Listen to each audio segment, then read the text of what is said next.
LaMontagne Sorbelli, down here at my music store, Island Guitar, down in Key West, Florida. Now today, I'd like to make a video for my friend James, one of my new students, and one of Key West's best tattoo artists. So, this song that we're doing, it's taken off of, well, for one, I want to make a good lesson video, okay? And the lesson video is going to be the way to change, or the way to practice changing between a G chord, a traditional G chord, and a C chord, but then also to embellish the C, like you hear the artist doing in this song here. All right, we get, let's see, LaMontagne. I can't pronounce his name, I'm sorry. Like, you spell it R-A-Y, and then his last name is LaMontagne. LaMontagne. I'm sorry, I know I'm getting that one wrong. But this is the song my buddy wanted to learn. It's an awesome song.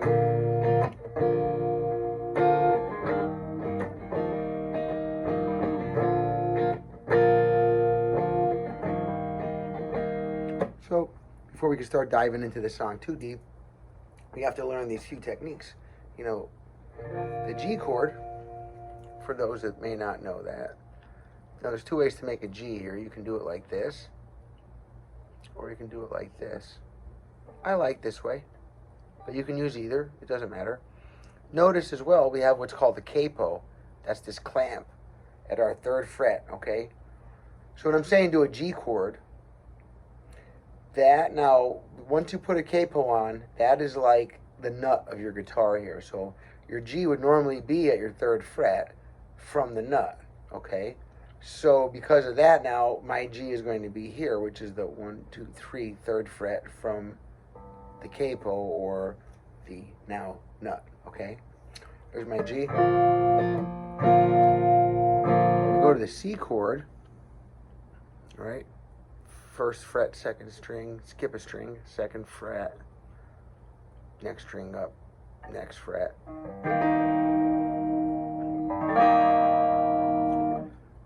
So this is again, 1st string, I'm sorry, 2nd string, 1st fret, next fret, skip a string, next fret, don't skip a string.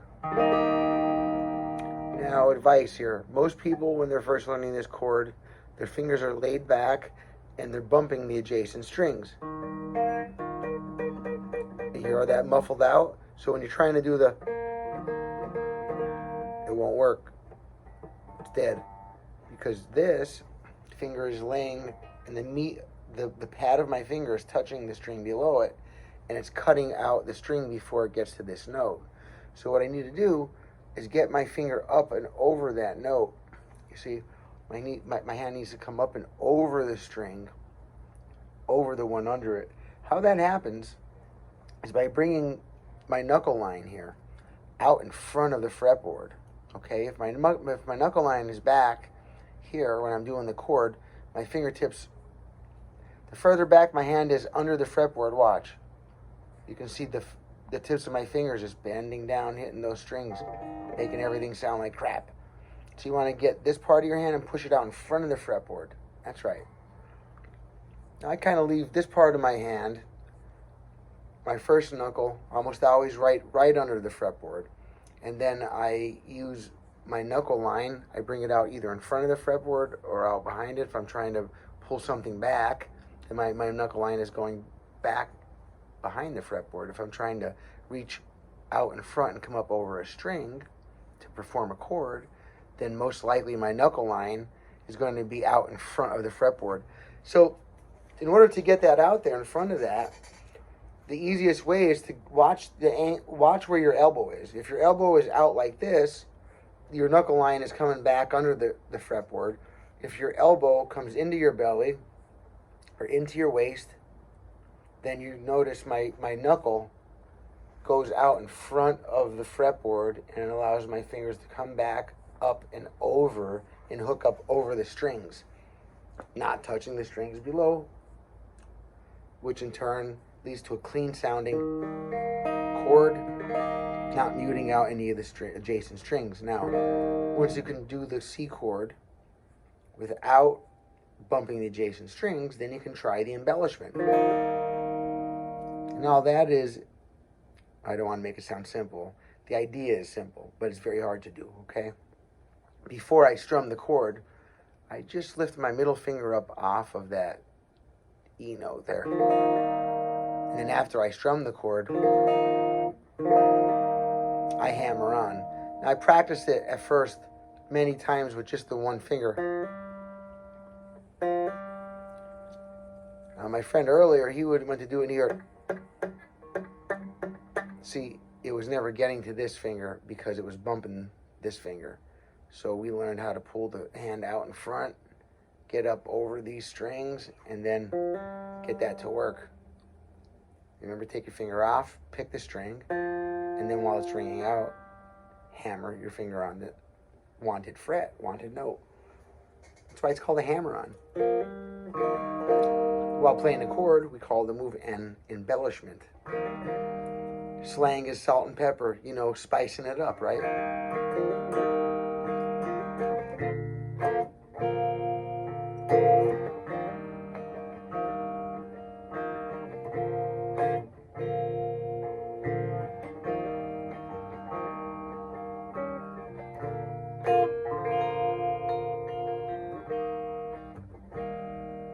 I'm doing some fancy stuff over here.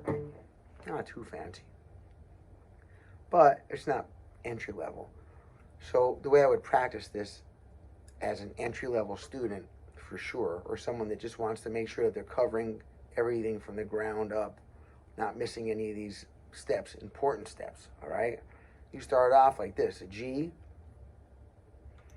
and you want to hold your meter. Make sure you're always doing everything in timing, okay? 1 and 2 and 3 and 4. 1, 2, 3, 4. 1, 2, 3, 4. 1, 2, 3, 4. 1, 2, 3, 4. 1. Now, I'm not leaving a lot of time to switch between the chords because that's real life, folks. In the song that my friend wants to learn here, absolutely, without a doubt,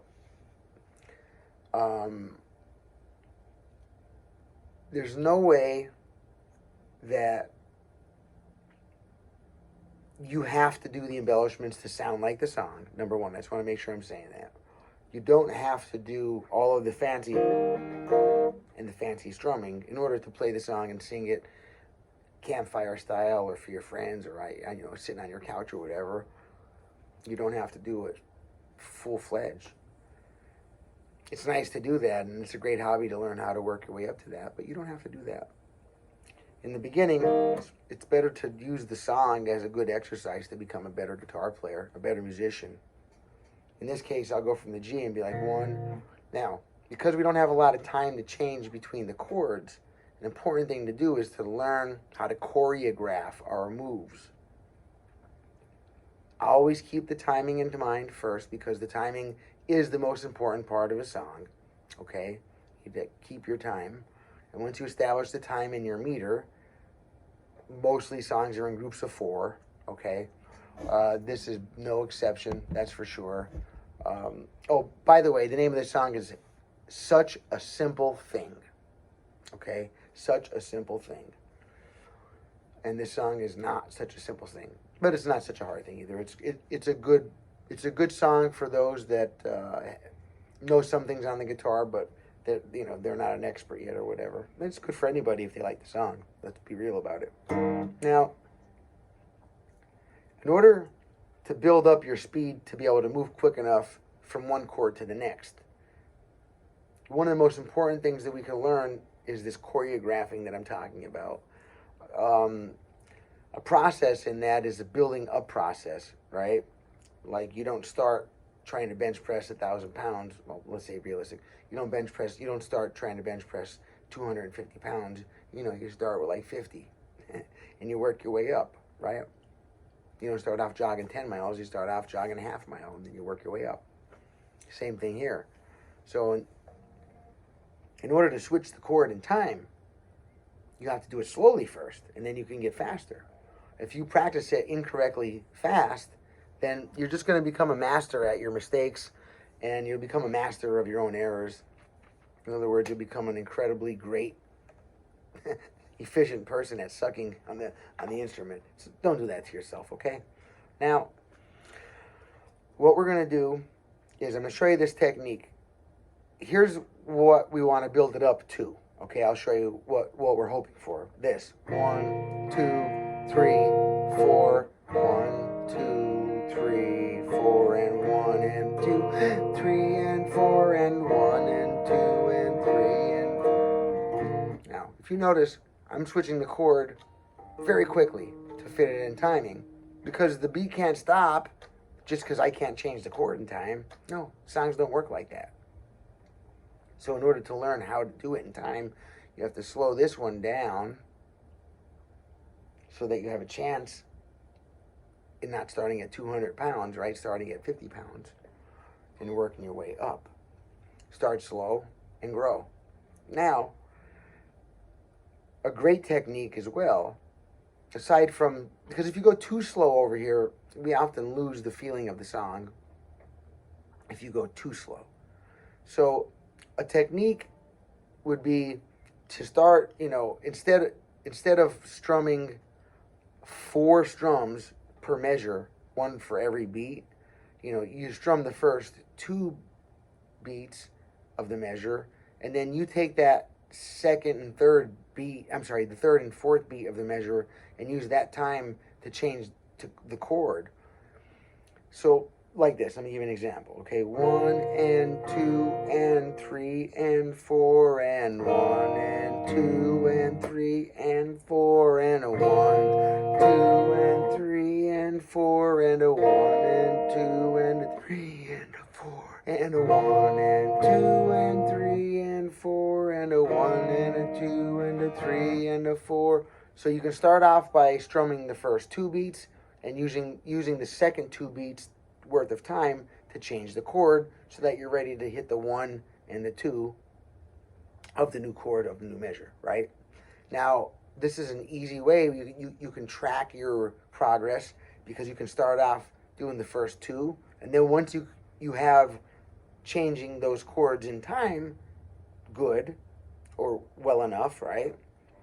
Something like this, 1 and 2 and 3 and 4 and 1 and 2 and 3 and 4 and then instead of doing the first 2 and then using 2 beats to change, you strum the first 3 beats and you only use the last beat worth of time to change, like this. 1 and 2 and 3 and 4 and 1 and 2 and 3 and 4 and 1, 2 and 3 and 4 and 1 and 2 and 3 and 4 and 1 and 2 and 3 and 4 and 1 and 2, 3 and 4 and 1 and 2 and 3 and 4 and 1 and 2, 3 and 4 and 1 and 2 and 3 and 4 and 1 and 3 and 4 and a 1 and 2 and a 3 and 4 and a 1 and 2 and 3 and 4.